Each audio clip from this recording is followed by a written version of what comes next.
En esta clase vamos a abarcar todo un módulo, el cual está enfocado en estrategia de contenido programático.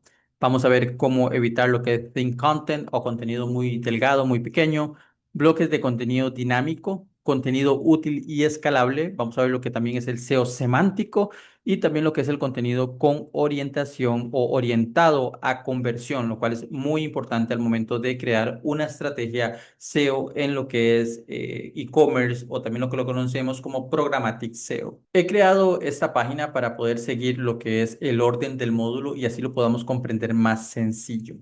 Primeramente, la estrategia de contenido programático. Diseñamos capas de contenido que escalan, por ejemplo, y ya lo vimos en clases anteriores, hubs regionales, categorías por atributo, perfil de país, lo que sería el idioma y demás.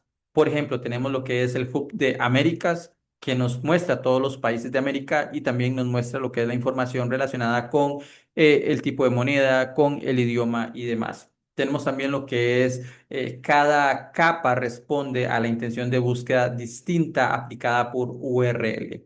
Por ejemplo, y aquí lo he creado un poco más sencillo, el hub regional, por ejemplo, países en América, eso posiciona a todo lo que son los países en América.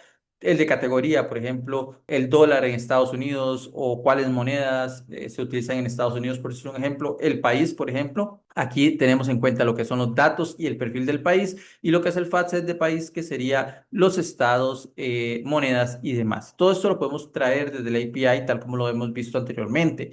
Aquí es simplemente tratar de evitar generar el mismo contenido muchas veces, tratar de conjugar, por así decirlo, con la información que viene desde la API para que cada URL sea lo más original posible, siempre y cuando también el contenido se genere de manera dinámica. Es decir, que la mayoría de datos sean dinámicos, porque si no, pues no tiene sentido una estrategia de programmatic SEO en algo que necesitamos estar editando manualmente todo el tiempo.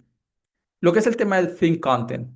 El thin content o el contenido delgado, el contenido pequeño, es importante que lo veamos porque hay casos donde, por ejemplo, si yo llego a lo que sería una página de, no sé, vamos a ir aquí a la página de Afganistán, por ejemplo, y yo llego a esa sección y no tengo pues nada de contenido. Por ejemplo, aquí ya tenemos este contenido que es dinámico, pero si yo no tengo nada de contenido o el contenido es nada más a República Islámica de Afganistán, por ejemplo, aquí necesito crear un poco más de contenido. Lo mismo pasa con aquí el países en el sureste de Asia.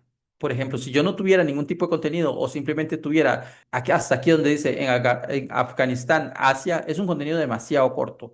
Entonces, aquí lo mejor es hacerlo un poco más extenso y esto lo podemos sacar desde la API. Por eso es muy importante también asegurarnos de los datos que tenemos o los recursos de donde podemos hacer el llamado a esos datos que realmente tengan sentido y que realmente nos puedan ayudar para crear una página que dé información al usuario realmente. Y esto también nos ayuda y se complementa con que tengamos un metatítulo y una metadescripción adecuada. El Thin Content, tal como lo mostramos en este ejemplo, en lugar de tener, como les decía, un contenido que es una línea, tratar de hacer un contenido más extenso basado en los datos que nos proporciona nuestro API. Lo que son los bloques dinámicos. Bueno, esto ya lo vimos también. Un bloque dinámico nos permite a nosotros utilizar diferentes tipos de información. Vamos a ir un momento, por ejemplo, a India, diferentes tipos de información en una página en específico.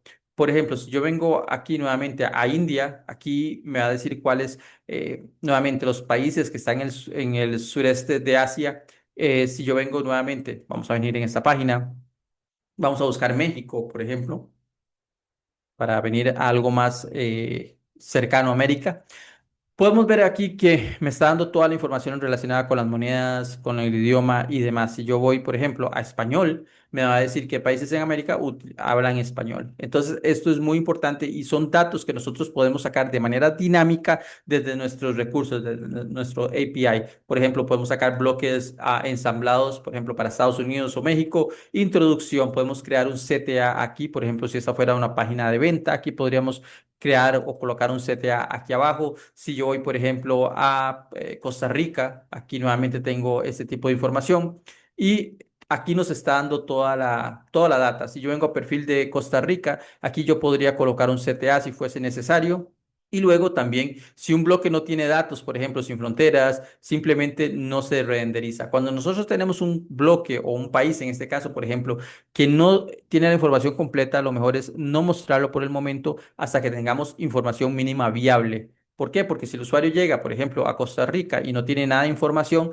realmente no es una data que le vaya a funcionar. Y Google, por ende, este tipo de contenido, por decirlo así, lo castiga. Es decir, cuando llega a una página que supuestamente tiene que posicionar para Costa Rica y no es información de calidad, no está completa, no la va a posicionar y luego pues va a preferir, por así decirlo, posicionar a otros competidores. Entonces, tratemos de que la información, si no está completa, al menos esté a un 60-70%, pero no lancemos páginas que realmente no tienen sentido o que apenas están un 10% completas, porque eso tanto para sistemas como Google, sistemas de AI y usuarios, que es lo más importante, los usuarios, pues no es algo de calidad. Luego, el contenido escalable. Aquí es donde muchas personas me preguntan, hey, pero si es Programmatic SEO, si yo dependo de los contenidos que vienen desde el API, ¿cómo lo puedo escalar? Y bueno, aquí es muy importante que nosotros tengamos en cuenta que podemos editar las plantillas tal como lo habíamos visto. Nosotros podríamos utilizar una combinación entre contenido creado por nosotros para las páginas más importantes y utilizar en este caso lo que son los tags o llamar la información dinámica dentro de ese contenido. Por ejemplo, si yo vengo a la sección de Costa Rica, por ejemplo, población es un contenido dinámico, esta área también, toda esta información es dinámica.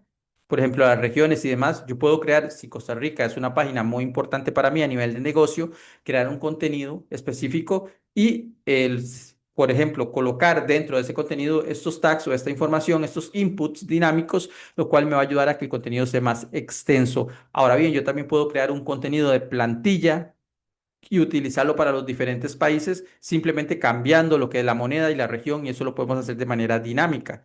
Entonces, es importante que tengamos eso en cuenta. Lo que es el SEO semántico, bueno, la parte semántica es muy importante que tengamos en cuenta los enlaces internos también, por ejemplo, los enlaces hacia las categorías, que el contenido, por ejemplo, tenga impacto, que sea un contenido que realmente esté enfocado con lo que es ayudar al usuario para ese tipo de consulta. Esto lo podemos hacer dinámico, pero siempre lo podemos hacer también de una manera que, nuevamente, que podamos crear la estrategia para utilizar el contenido de plantilla junto con el contenido dinámico.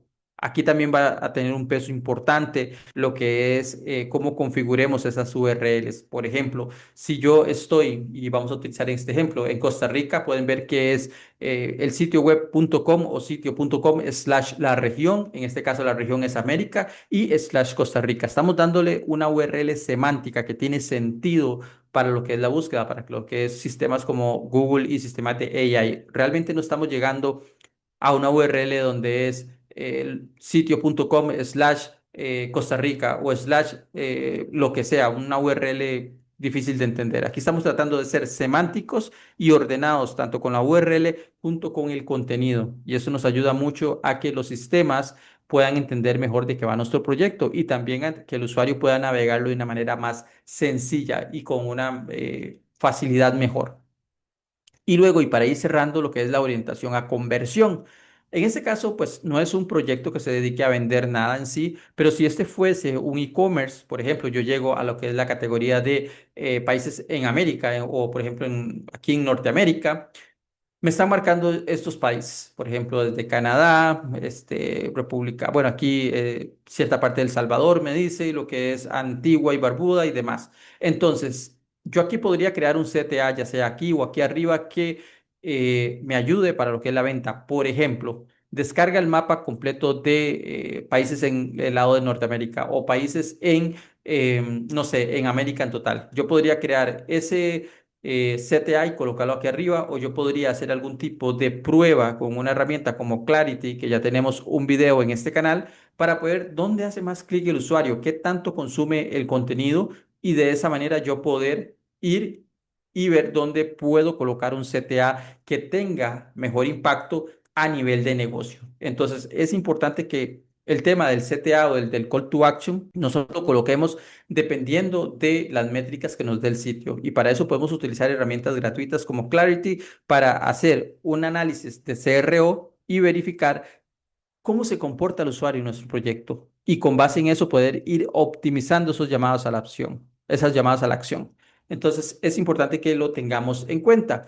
Ya el proyecto en este módulo, vamos en la clase 17 si no me equivoco, módulo 6 ya está casi listo. Ya aquí nada más vamos a ver tres módulos más, donde vamos a ver algunos temas de enlazado interno, algunos temas de AI, para ir cerrando este curso. Pero al final del día lo que quiero que se lleven es que cuando trabajamos una estrategia programática SEO, la idea es trabajar de la mejor manera con los datos dinámicos que ya vienen desde el API o desde el dataset. Y con base en eso, y aquí es donde tiene peso la estrategia, tenemos que utilizar, valga la redundancia, de manera estratégica esos datos para poderlos traducir como un sistema que nos permita posicionar, no únicamente ir y pintar los datos tal cual están en el API, porque eso lo puede hacer cualquiera. Y bien, con esto llegamos al final de este módulo. Entonces, si no te has suscrito al canal, te recomiendo que te suscribas porque vienen clases muy interesantes relacionadas con este curso de Programmatic SEO. Nos vemos en la próxima clase. Hasta luego.